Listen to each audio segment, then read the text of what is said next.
Ini Masya Allah, ini rutin nih dokter nih, bersih-bersih masjid. Alhamdulillah secara berkala kita lakukan ini Ustaz. Masya Allah, Masya Mohon Allah. izin kali ada ininya dalil-dalil untuk keutamaan bahwa kita bersih merawat rumah Allah ini. Ya, ya, pertama kita harus mengetahui bahwasannya Rasulullah SAW menyebutkan dalam hadisnya, tempat yang paling dicintai oleh Allah Subhanahu wa taala di muka bumi ini masjid. Ya, jadi kalau kita melihat bangunan-bangunan yang megah, bangunan-bangunan yang bagus, ya bangunan yang bertingkat-tingkat, itu tidaklah semulia rumah Allah Subhanahu wa taala, walaupun tempat tersebut adalah tempat yang sangat sederhana. Kapan dijadikan sebagai tempat untuk sujud dan ruku, maka itulah tempat yang paling mulia di muka bumi ini. Nah, yang namanya tempat mulia itu tentunya perlu dimuliakan. Ya, selain kita mungkin sudah paham, sudah mengerti bentuk memuliakan masjid, memakmurkan masjid dengan sholat atau dengan aktivitas kebaikan dari pengajian, ya. Tapi juga di sana ada sisi lain, ya, apa yang dokter tanya tadi. Datang beberapa hadis dari Nabi SAW, ya, diantaranya dari hadis Aisyah radhiyallahu taala anha. Aisyah radhiyallahu taala anha mengkhabarkan bahwasanya Nabi SAW memerintahkan untuk membangun masjid, dan juga Rasulullah memerintahkan untuk membersih masjid dan juga untuk memberikan wangian masjid. Ya, dan hadis ini disahihkan oleh Syekh Albani. Bahkan, ya, dalam riwayat hadis yang lain, Rasulullah SAW, ya, yang biasanya beliau sering mendapatkan seorang wanita yang hitam, yang beliau suka membersihkan masjid dan memberikan wangian di masjid. Dan Nabi SAW tidak mendapatkan wanita tersebut waktu itu. Kemudian ditanya kepada para sahabatnya, di mana dia? Kata para sahabat, dia sudah meninggal. Kemudian Nabi SAW mendatangi ke kuburnya dan kemudian menyolati jenazah di sana. Ya, ini menunjukkan kepada kita apa? Perhatian Nabi kita Muhammad SAW dengan masjid. Dan beliau juga sangat perhatian kepada orang yang membersihkan masjid. Alhamdulillah. Nah, jadi mudah-mudahan apa yang dilakukan oleh teman-teman hari ini membersihkan masjid adalah menjadi sebab kebahagiaan dan bangganya Nabi SAW kepada umatnya.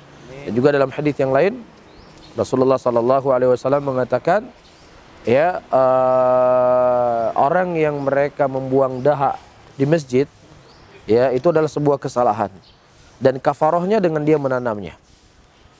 Ya, dia menanamnya. Masjid itu lingkungan sekitarnya itu termasuk, Ya, maksudnya ya teras masjid, ya, itu kan bagian dari masjid, pendapat sebagian para ulama. Ya, juga bukan berarti di luar masjid kita boleh buang dahak. Ya, tetapi dalam lafaz hadis adalah disebutkan dibuangnya dahak dari masjid Nabi. Inilah sebuah kesalahan pada waktu itu, dan mungkin karena masjid Rasulullah kan tanah. Ya, jadi kadang dia buang dahak di situ. Makanya Rasulullah mengatakan kafarohnya itu dengan ditanam. Dan bahkan pernah suatu hari Nabi SAW melihat ada bekas ludah di masjid, di salah satu tiang masjid. Kemudian Nabi SAW marah, sampai marah beliau ini, ya, membuat wajah beliau merah. Kemudian datang seorang wanita pada waktu itu dari sahabat beliau, dia ambil batu, dia bersihkan masjid, dia kerik dengan batu tadi. Dan Nabi SAW memuji orang tersebut. Nah, kita bisa bayangkan ludah saja membuat Rasulullah SAW marah. Bagaimana lagi dengan kondisi orang-orang hari ini, dia merokok di masjid. Gimana tuh dokter? Gimana kalau seandainya Rasulullah masih hidup? Iya. Bahkan subhanallah, di sebagian tempat itu kalau kita masuk ke masjid, itu kayak masuk ke warung kopi. Di setiap pojok masjid ada botol minuman, itu isinya abu rokok. Nauzubillah.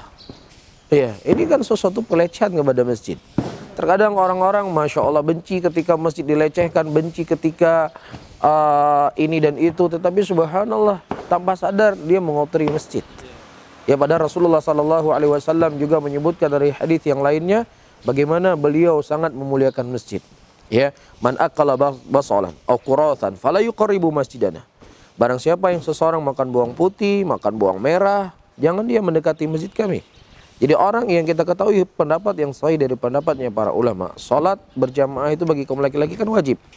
Namun kalau seandainya dia makan bawang putih, dia makan bawang merah, yang ini akan bisa mengganggu orang yang sholat dan juga mengganggu kehormatan masjid, boleh dia tidak datang ke masjid, diberikan izin. Makan durian gimana? Ya, begitu juga makan durian masuk di dalamnya. Ya. Nah, sekarang mana yang lebih bau, dokter? Bau orang isap rokok atau bau orang makan bawang putih, bawang merah? Sama itu Ustaz. Hah, sama. Atau Mengerikan itu. justru kadang lebih bau orang isap rokok mungkin. Bau kali. Iya nggak? Badan-badannya. Nah, orang yang berarti kalau orang yang ada bekas bau rokok atau bau bawang putih, bawang merah, dia nggak boleh masuk masjid ketika dia ingin sholat. Bagaimana lagi dia merokok di masjid? Gimana kira-kira?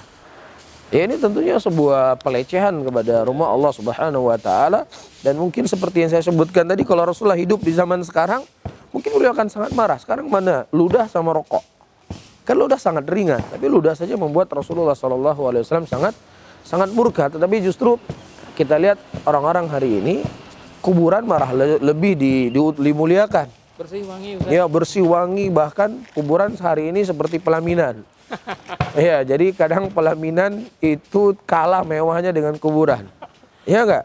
Itu Masya Allah kalau masuk ke masjid langsung kadang pakai kaki kiri, pakai celana pendek sambil ngerokok. Saya yakin orang-orang yang datang ke masjid pakai celana pendek dan merokok itu kalau dia ke kuburan keramat dia nggak berani seperti itu.